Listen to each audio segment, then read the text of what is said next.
What's up guys, Uncasual Gamer here, and today I'm going to be talking through my Xbox 360 collection. There's about 200 games in the collection. I'm not going to talk for every single game.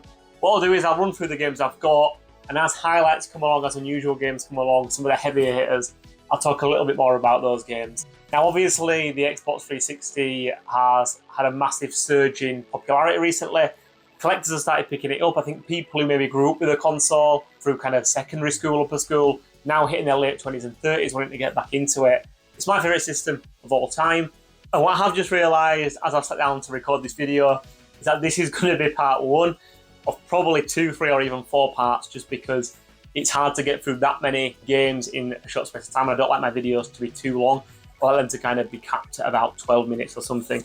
So yeah, this will be part one. We'll go through probably from A to maybe the first shelf, so the first 50 games, and then part two obviously will follow further down the line. But yeah, let's get straight into it. Okay, so I have recently alphabeticalized the whole collection, so it's easy to start from A, right at this side.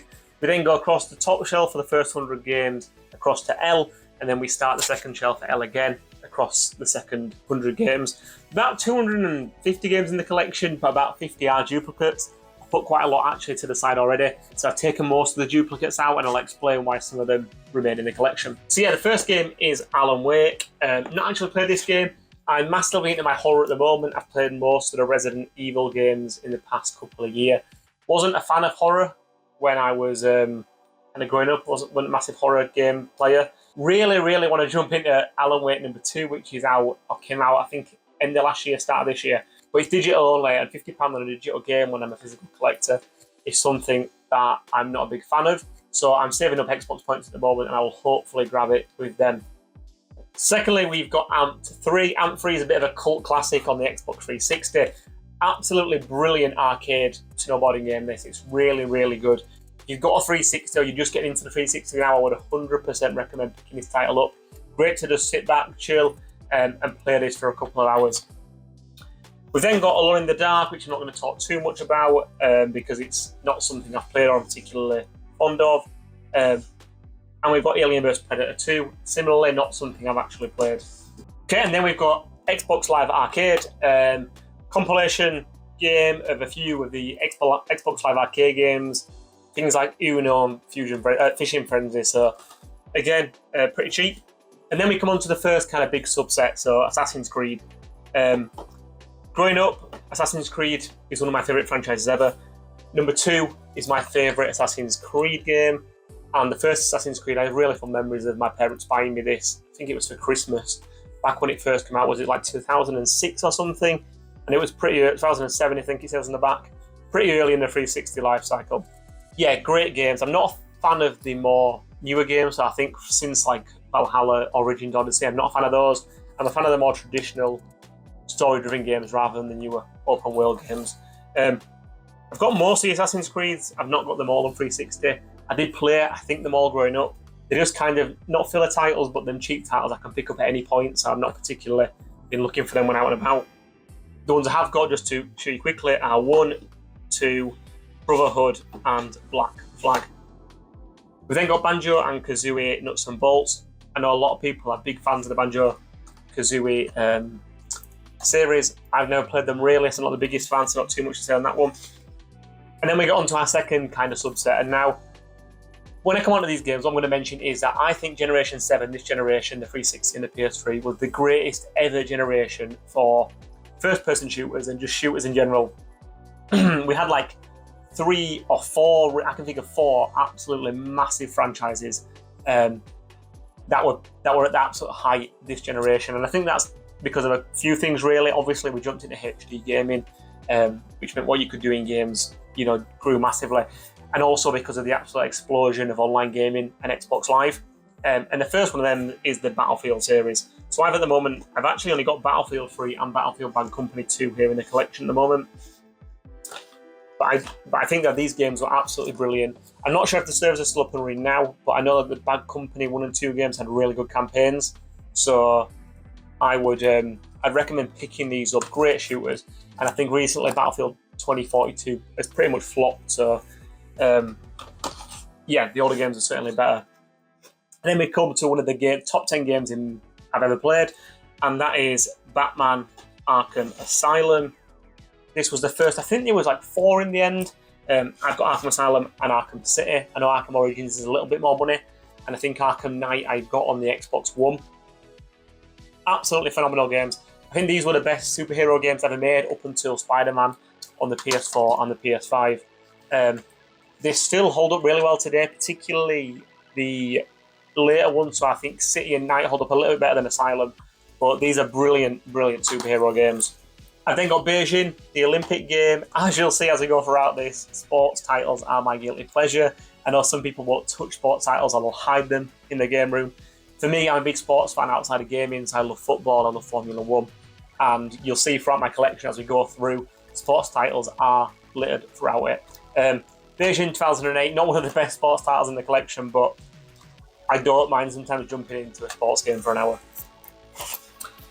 We then got Beowulf the game. Not sure about this one, never played it. And then we've got BioShock Infinite. I do have the other 2 BioShock games. I've got one, the Steelbook, so it's over that side of the room, and I've also got number 2 is the collector's edition or the special edition, so that's over there. Infinite is probably my least favourite out of the 3. I think the first one, just for nostalgia and just for being the first one in the series is the best. Then got Body Count, which I think I don't actually think I've played, but I've heard a lot of really good stuff about this game. So this is on my backlog to play at some point. And then we've got the Bourne Conspiracy. I think this is quite a good game. I remember playing one of the Bourne games. I can't remember which one it was. Obviously based on the film, very similar to like a James Bond style film and game. And then we've got Brink. Brink is, again, I had like 5 copies of it in my collection. I never played it. I think it's got pretty poor reviews. And it seems to crop up every time you buy a bundle of 360 games, it tends to be there. And here it is in my collection. And then we move on to Rock Band. I put these under the B category. You know, the way I alphabetize things is down to myself, really. I'm not too strict with myself. We've got Beatles Rock Band, and we've got Band Hero. The Band Hero, this is actually a sealed copy. I don't think it's worth anything because the game's only a 50p game. But nice. I've actually got an open one as well further down the collection. But the sealed one's just nice to have. And then Brutal Legend, and this one, I think it flopped. I've seen people say that it's actually not too bad to jump into, and I think it's a bit kind of like Hi-Fi Rush. Might be wrong there. Never played it, so not sure. And then another one of my favourite series of games is the Borderlands games. I'm not actually sure where my Borderlands number 1 has gone, but I've got number 2 and the pre-sequel both here. The cover art on these games is one of my favourite cover arts out of like any games. I absolutely love how the colours pop on these. And if I was going to put some games kind of face on the shelf, these 2 would be in contention. And then, as I mentioned earlier, this generation of console, the Generation 7, we had some of the best shooters of all time. And one series, we went through the Battlefield series, and now we're on to Siege in the Call of Duty series. Now, Call of Duty, I'm not the biggest Call of Duty player ever. I like Call of Duty for different reasons. And this generation, I felt, was the best generation of Call of Duty games ever. In particular, the zombies on Black Ops and World at War, I absolutely loved. I played the zombie modes on these 2 games for absolutely hours, got really far in them to really high waves. I've got 3 copies of each on this, and that's not, obviously they're duplicates, but I keep them in the collection because I own about 6 Xbox 360 consoles. So if I want to do like a system link or play with friends who are around, hook up more than one TV, and play zombies, then we can do. And then we've got Crackdown 2, which is obviously a 360. I think it was exclusive at the time, made by Microsoft Game Studios. Really good game, actually, and I think a lot of people are calling for this franchise to come back on the Series X now. But they got Damnation. I've never played this game. It looks like a bit like a Dishonored kind of almost game, and I absolutely love Dishonored, but I've not heard of it as much, so I don't think it was quite as good. And then on to Dead Island. Dead Island Game of the Year edition. Really good games, these. If you've not played them, they are similar to kind of like a Dead Rising, but you're on like I guess it's like a Paradise kind of island. A bit like a Left 4 Dead mixed with a Dead Rising on a Paradise Island. That's how I describe these games. But yeah, really good games. That leads us nicely on to Dead Rising. Staples of the Xbox 360. These came out at the start of the generation. They were released by obviously Capcom, who make Resident Evil games. The more recent games are not as good. They are still going. But the initial games, Dead Rising, I've got 1 and 2 here. Really good games. And then on to Dirt 3. So I like my driving games and Rally included in that. And then Digimon, and I included Digimon All-Star Rumble the other day when I talked about 5 Xbox 360 games to pick up now before they go up in price.